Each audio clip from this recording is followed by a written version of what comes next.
tonight on NewsCenter.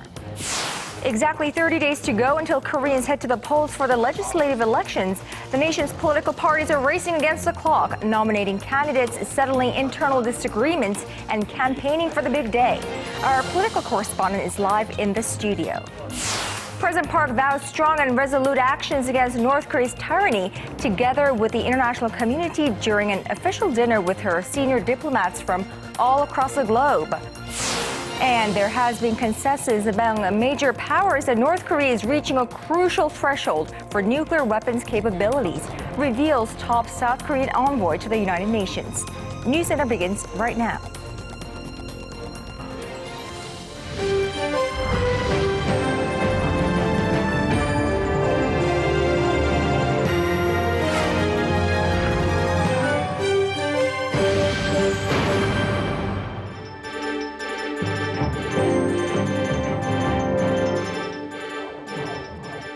It is 9 a.m. in New York, 1 p.m. in London, and 10 on a Monday night here in Seoul. Hello and welcome to our viewers all across the globe. You're watching Arirang News Center.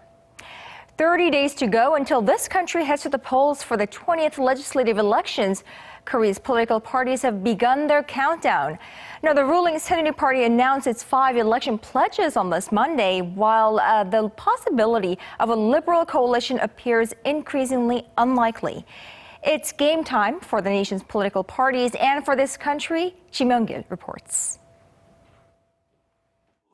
The ruling Saenuri Party stated its intentions on Monday for victory at the April 13th general election. The Saenuri Party will win the upcoming election by putting people's livelihoods first. We will continue to strive for the success of President Park Geun-hye's administration. As a show of determination to win the April contest, the ruling party announced 5 election pledges. The first is to narrow the gap between the haves and have-nots. Second is to create more jobs on the back of government-led deregulation. Third, create effective policies to support younger generations and foster talent. Fourth, finish labor market reforms, and fifth, tackle the nation's low birth rate by supplying more daycare centers for toddlers around the country. On the other side of the aisle, the main opposition Minju Party of Korea criticized the ongoing factional strife within the Saenuri Party. The political infighting reveals the more unsavory aspects of President Park Geun-hye's dictatorial leadership and proves that the administration is incompetent. As a result, people will think twice before voting for Park loyalists. The ruling party's internal feud came to a head last week after a Park loyalist, Yoon Sang-yeon, said the party's leader Kim Moo-sung, who has been at odds with the pro-Park faction, and his followers should not be nominated as candidates for the April polls. Ji Myung-gil, Arirang News. Now, Korea's political parties are definitely facing an uphill battle as they kick off their countdown to the April 13th elections, where Koreans will cast ballots for members of parliament that will represent the 20th National Assembly. As our Ji Myung-gil reported, the ruling party was first to roll out its campaign pledges in the first real sign that they are ready to rally for public support. Now, to bring us up to speed on the ins and outs of the upcoming elections, our parliamentary correspondent Shin Se-min joins me live in the studio. Now, Se-min, let's begin with the latest out of the political realm. Where do these parties stand in terms of their candidate nominations? Well, we're exactly 30 days away from the general elections on April 13th, and the political parties continue to release their list of nomination this Monday as well. But not everyone was happy, as we already saw one opposition lawmaker announcing that he will resign. He will defect from his party because he did not get a nomination. And all this preparation process for election being crammed until the last minute is largely because of the delay in rezoning the electoral districts that was finalized after passing its deadline, which was set for last December 31st. Now, this continuous stream of disappointment and unsettling vibes from lawmakers and within the parties, experts say, is not really that helpful leading up to the elections. In an election, people select the lawmakers who can best represent them. But currently, we're only seeing discord within parties and among lawmakers, and it's only blindsiding voters because it's deviating attention from campaign pledge to political fighting. And on top of this, opposition parties are still on the fence over whether or not they should unite to form a coalition that could stand up against the ruling Saenuri party. Now, the minor opposition People's Party co-chair An Chol-soo also reiterated on Sunday, calling up a press conference that wasn't scheduled to say that there will not be reuniting forces.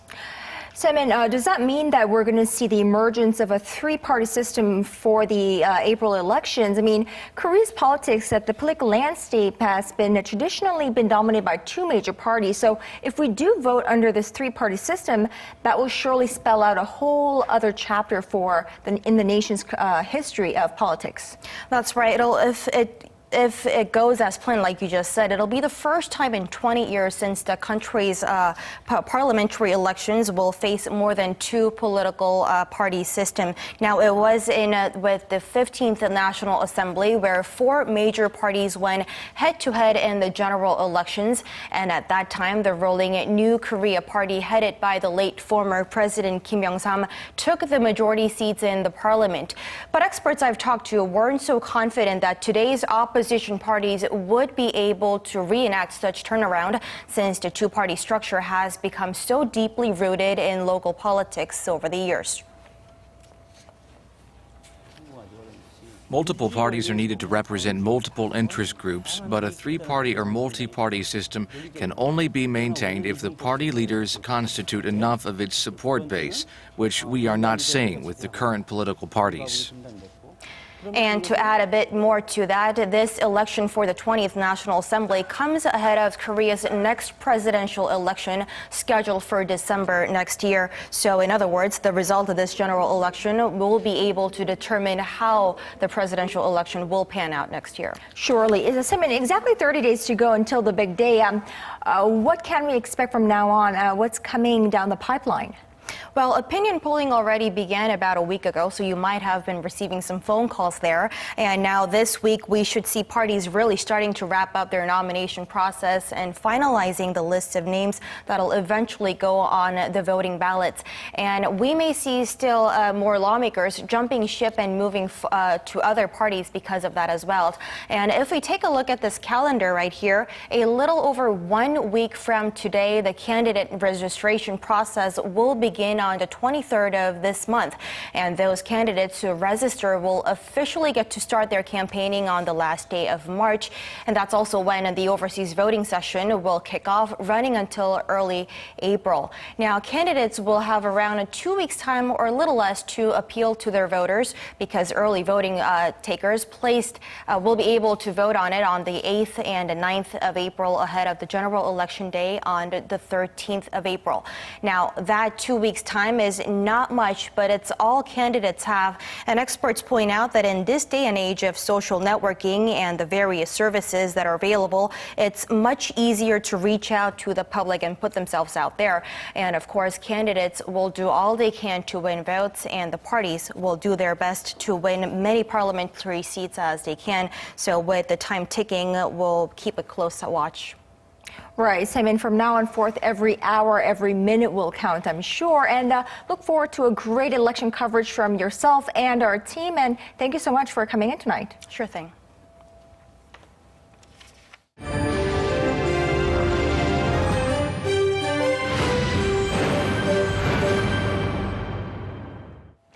President Park Geun-hye has vowed to take strong, resolute measures against North Korea's tyranny, together with the international community, while her top diplomat has stressed all-out diplomatic efforts in light of North Korea's continuous provocations and belligerent rhetoric. Now, all this during an official dinner with the nation's senior diplomats posted all across the globe. Our foreign affairs correspondent Kwon So-ah reports.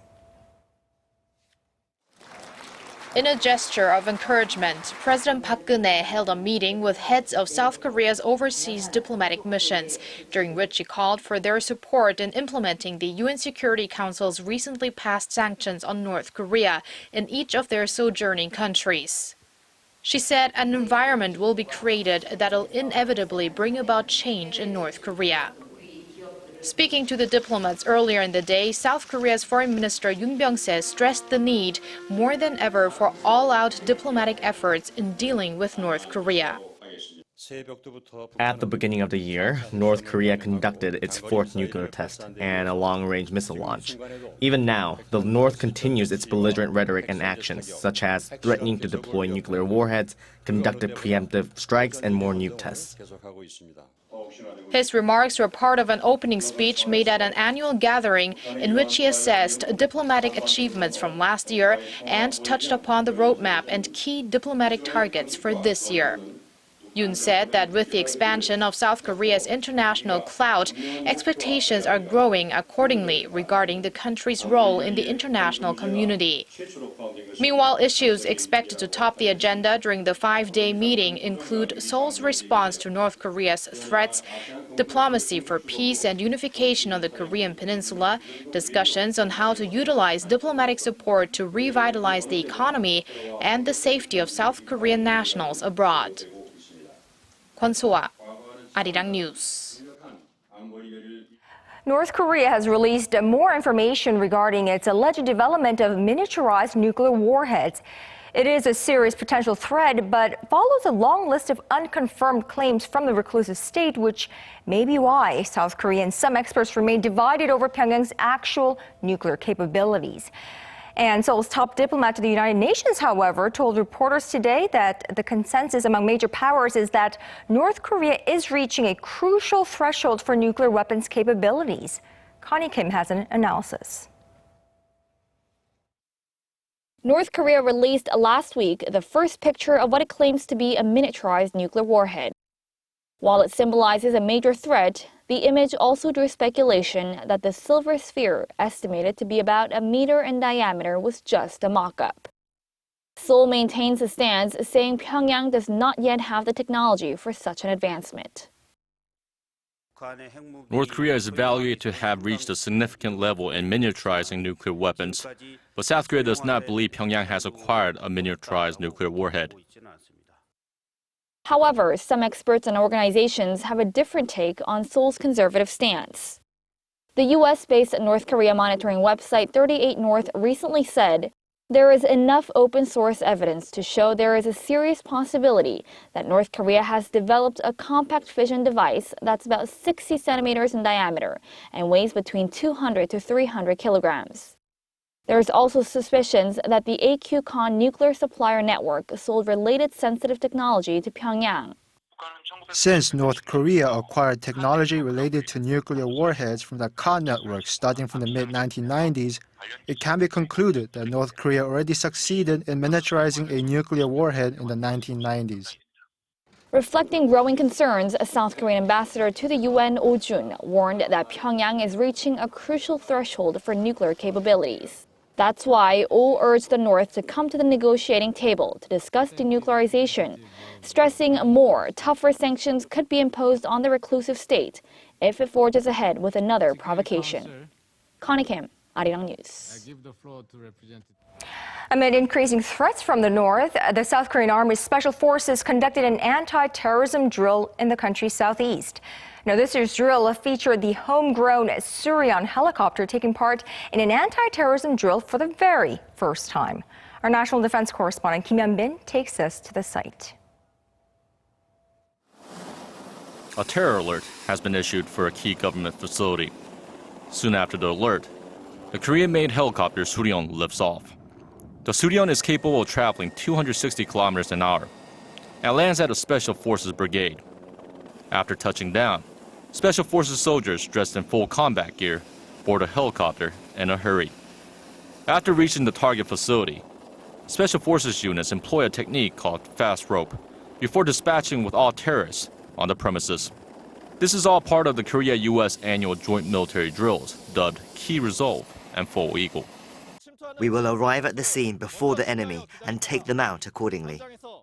This training exercise was also a successful test for the Surion helicopter, which outperformed Korea's previous helicopters UH-1H and 500MD. This is also the first time the Surion has taken part in a field exercise. The Surion has enhanced performance and capabilities compared to its predecessors and will be better equipped to support our special forces in aerial missions. The South Korean Army says it is ready and on alert for any possible provocations from the north. Kim Hyun-bin, Arirang News. There just may be a silver lining for AlphaGo grandmaster Lee Se-dol as he seeks to overtake Google's AlphaGo again in their final of the 5-match series tomorrow. Now this time coming off a historic 4th-round win, the human player may have the upper hand after the supercomputer revealed a weak spot. Our Kim Ji-yeon has more on this high-profile matchup that's grabbed the world's attention. Google's AI program AlphaGo may not be the infallible supercomputer we all thought it was, especially after Padu grandmaster Lee Se-dol's win on Sunday. Game 4 unfolded just like their second game last week until the 11th move by Lee Se-dol. AlphaGo seemed to scramble after that as the game headed into uncharted territory, with the computer making questionable decisions with moves 79 and 87. Professional players were left scratching their heads. I was a little confused when AlphaGo put its stone there. The move made it less likely it would win. About an hour before the end of the match, AlphaGo's developer Demis Hassabis tweeted that AlphaGo was unlikely to win 4 straight games, as its chances nosedived after move 87. By placing a stone between AlphaGo's 2 stones, Lee Se-dol held AlphaGo stones captive while freeing its prison stones simultaneously. I haven't really put any deep thought into why I made move 87. At the time, it just seemed like it was the only way to carry on. I didn't know it would be such a critical moment. Grandmaster Lee's instinct to choose strategic moves may be something AlphaGo has yet to master, as it mainly relies on calculating winning chances of each move on the Padu grid. Their final round in the best-of-5 competition is slated for Tuesday, 1 p.m. Korea time, with Grandmaster Lee playing the black stones and AlphaGo playing the white. Kim Ji-yeon, Arirang News. Korea's largest conglomerate, Samsung Group, has seen its global brand value rise in dollar terms, but its ranking has fallen a notch from last year. Samsung's arch-rival Apple easily topped this year's list. Our Kim Min-ji updates us on where the tech giant stands. Over $83 billion. That's the brand value of Samsung, Korea's top business group. According to UK-based industry tracker Brand Finance, that's up 1.8% from a year ago and puts Samsung in 3rd place. Brand value is measured by taking into account various factors such as brand strength, brand loyalty, and brand revenues. The world's most valuable brand was Apple at $145.9 billion, up 14% on year.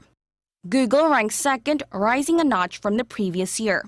Other Korean conglomerates on the list included Hyundai in 36th and LG Group in 102nd. And the wealthier these brands are, the richer their owners tend to be. But how many of the world's richest people are self-made billionaires, and how many inherited their vast wealth? According to the U.S. Peterson Institute for International Economics, in Korea, most of the country's biggest business groups have been passed down through the controlling families, with 3 out of 4 billionaires in Korea inheriting their wealth. That puts Korea in 5th place among 67 countries. Finland and Kuwait top the list at 100%, meaning all billionaires inherited their wealth, while in Russia, all billionaires were self-made. Taking a look at some major economies, only 2% of billionaires in China inherited their wealth. The corresponding figure stood at over 18% for Japan and 29% for the U.S. Worldwide, those who succeeded on their own have been on the rise. In 1996, the proportion stood at 44%, but by 2014, it reached 69%, surpassing the figure of billionaires who inherited their wealth. However, in Korea, the number is still relatively low at 26%. Experts attribute the trend to Korea's chaebol-centered economic structure and people's preference for stable jobs. Kim Min-ji, Arirang News. Well, jobs it is. Roughly twice a year, Korea's major companies hire new employees in mass recruitment sessions. Well, the first of the biannual recruitment season officially kicked off today, but to the dismay of the hundreds of thousands of first-time job seekers in this country, Korea's big names have slashed the number of their new hires. Our Oh Soo-young explains why there could be more angst in store for those vying for coveted corporate positions this year. It's job hunting season in Korea, as the country's biggest companies are looking to fill new positions in the first half of this year. Lee Se-dol is a senior in university and is preparing to submit her applications. She's just one of the estimated 600,000 in the country, hoping to land their first job this season. I'm right now preparing for jobs in big conglomerates such as LG, Samsung, and Hyundai Motor. So, as a student majoring in business administration, I'm trying to do my best to seek opportunities out there. Like Yi, about 72% of first-time job seekers will compete for positions at Korea's corporate giants during the first half of this year. Recent survey findings show that CJ Group tops the list among young job seekers for the most desired conglomerate positions, followed by SK, Samsung and LG. Hopes are high, but the possibility is relatively low. Despite the government's efforts to increase the number of full-time jobs for young people, openings at large companies have shrunken significantly this time around. A recent survey reveals that almost half of Korea's largest companies will not be offering new full-time positions to college graduates this season, with only 36% willing to employ new workers. In fact, the number of openings are expected to be reduced by 4.8% on average. The construction sector will make the biggest cut of almost 30% compared to last year, manufacturing by 18% and the finance sector by 10%. Employers in the food and beverage, IT and service sectors also plan to offer fewer positions. Experts say this is due to the country's sluggish economic conditions. Hiring and training new employees adds a big financial burden, so both conglomerates and small and medium firms will likely hire fewer workers this year. It may seem like some conglomerates have increased new jobs, but most of them are internships or scholarship programs, not full-time positions. With the youth unemployment rate in January having reached a 16-year high at 9.5%, it seems that first-time job seekers should prepare themselves for the toughest competition yet. Oh Soo-young, Arirang News. Well, after seeing some sharp gains in global oil prices recently, expectations are growing that the world's crude has bottomed out already. But some experts say, hold the champagne. It may be just too early to get optimistic yet. Hwang Ji-hye reports. The nosedive in global crude oil prices has stopped, at least for now, with prices currently hovering around $40 a barrel from below the $30 level seen earlier this year. The crude markets were buoyed after the world's two biggest oil producers, Saudi Arabia and Russia, along with others, agreed to freeze oil output at January levels. A bullish outlook from a report released by the International Energy Agency on Friday has also fueled optimism, as it suggested that prices may have bottomed out. Some other factors boosting expectations of an upturn include crimped production from U.S. shale oil companies as they failed to cover costs due to record low prices. But not all believe oil prices will bounce back to levels seen in June 2014, when prices first started to enter an unprecedented slide. They say the recent gains will be limited.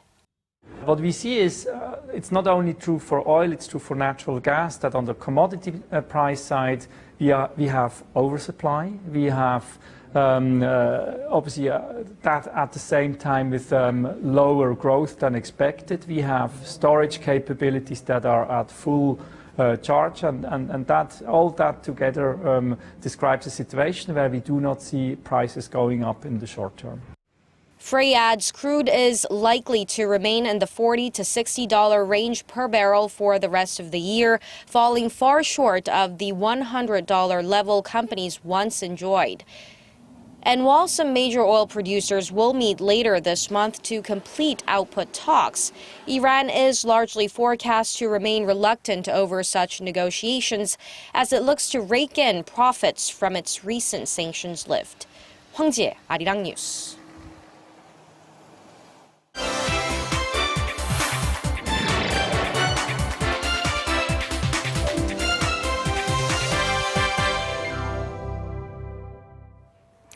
Voters in Germany have expressed disapproval of Chancellor Angela Merkel's open-door refugee policy in 3 regional elections.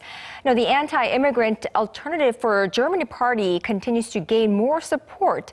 Our Park Ji-won has more on this story. German Chancellor Angela Merkel's Christian Democrats suffered a huge setback at parliamentary elections held in 3 states on Sunday. According to ZDF exit polls, the Conservative Party lost ground in 2 out of the 3 states.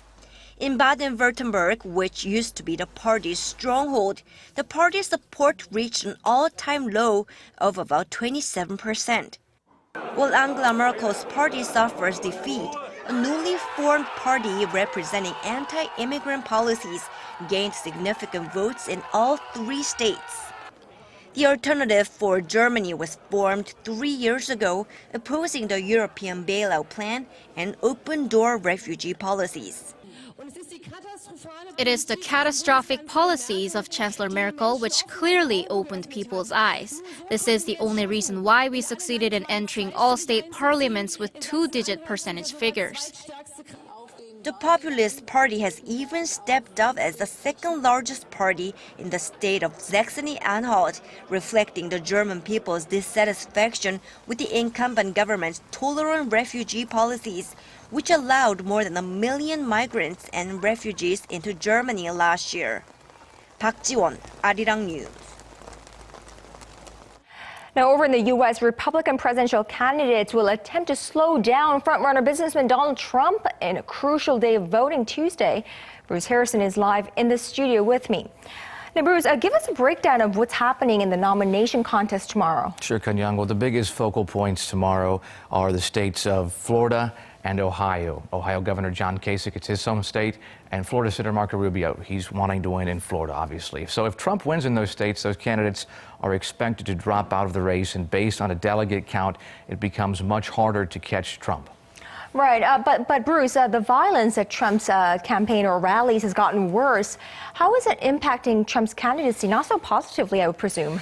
Well, you'd think that some polls came out over the weekend. We haven't seen his numbers decline in some of these major states yet, but it's really too soon to see how the fighting will impact. So these punches, we've seen this wrestling, which in some cases appears to be race-related, certainly haven't derailed his campaign. Trump's blaming the violence on Americans who he says are angry at a failed government. The reason there's tension at my rallies is that these people are sick and tired of this country being run by incompetent people that don't know what they're doing on trade deals where our jobs are being ripped out of our country, Chuck. They're being ripped. That's wrong. You tell me. The fact is they're really upset. States that vote Tuesday include Florida, Illinois, Ohio, Missouri, and North Carolina. What's true today is not necessarily true tomorrow. China says it's establishing its own international maritime judicial center to settle disputes with other countries. The Chief Justice of China's top court said it's part of a national strategy to build China into a maritime power. Beijing said the center will help strengthen its maritime judicial work, as China has the most extensive maritime judicial department and the largest number of maritime cases in the world. As for China, we resolutely safeguard our territorial sovereignty and maritime interests. The spokesman said China at the same time is also devoted to resolving maritime disputes with other countries peacefully. China jointly claims a group of uninhabited islets with Japan in the East China Sea. It also disputes territorial claims in the South China Sea with Taiwan, Malaysia, Vietnam, the Philippines, and Brunei. A whole lot of countries there. Now, Turkey, meanwhile, has responded to a second fatal bomb attack within a month by bombing a Kurdish rebel targets in northern Iraq. Now, Bruce, what do we know about the strikes and the relations between the Ankara bombers and these rebels? Well, this response came very quickly, Kanyang. State media in Turkey say fighter jets went in just hours after a car bomb exploded in Ankara. At least 34 people were killed, 125 others wounded. Security officials say they have evidence one of the bombers was a female member of the outlawed Kurdistan Workers' Party, or PKK. Now, while the government investigates, families and friends of the dead are mourning. What can we feel? We are numb. Our feelings died. We are just sad. As everybody says, may God bless our country. There's nothing else to say. The Turkish government said it expects to officially identify the organization behind the attack at some point on Monday. And Bruce, Seoul's foreign ministry was quick to condemn those terrorist attacks or terrorists in the Turkish attacks and also offer condolences to the victims of those families. And also we are learning that there were no South Korean nationals injured in that attack. Sure, fortunately, it's a volatile region right now. 3 bombings in the last 5 months. ISIS has reclaimed responsibility for some of these, and foreigners have been killed in some of those attacks. It's a volatile region. Volatile it is. All right, Bruce, thank you so much for today. My pleasure.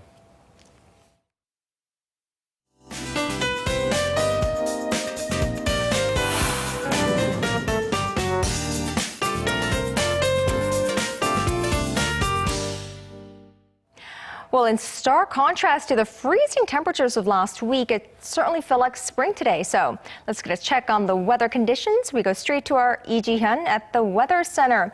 Ji-hyun, a light jacket was all I needed to come to work this afternoon. But Kyung, you look very summery today. Anyways, daily highs were slightly below the average today, but still mild enough to get out and take an afternoon stroll. Something that happens once in a blue moon, Ji-hyun, but let me tell you, I did enjoy that afternoon stroll today, and many of us are probably keeping our fingers crossed that this weather will lead us right into spring. That's right, but for tomorrow, beware of big gaps in temperatures from day to night.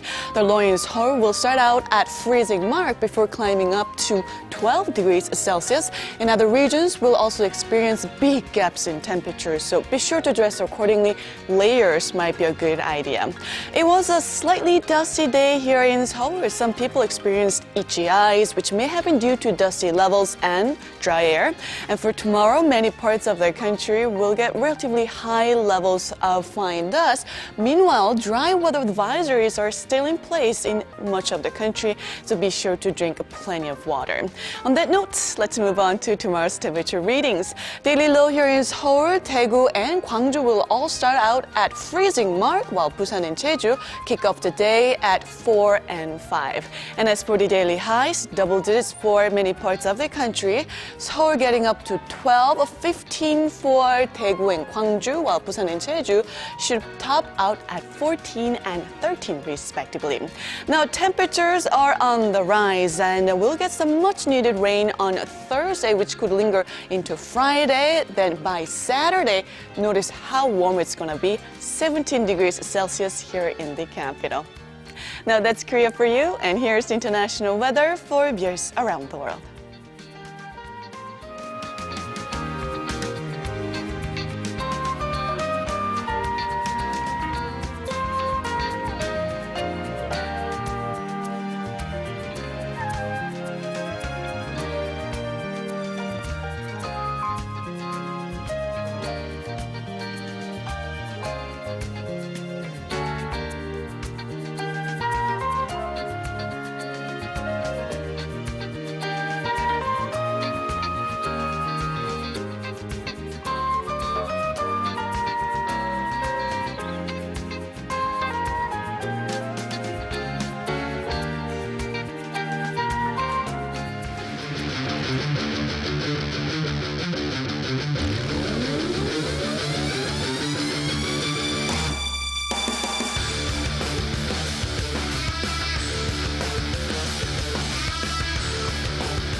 Well, especially in light of artificial intelligence beating the human champion in the intuitive game of Baduk or Go, I can no longer view those dancing robots as just simply robots. But as we raise a glass to AlphaGo and mark another big moment in the advance of artificial intelligence, we should also begin trying to understand what that surprise means for the future with regards chiefly to the ethics and governance implications that stretch far beyond a board game. That is a broadcast on this Monday night. I'm Moon Gun-young. Thank you as always for watching, and we hope to see you right back here, same time tomorrow on NewsCenter.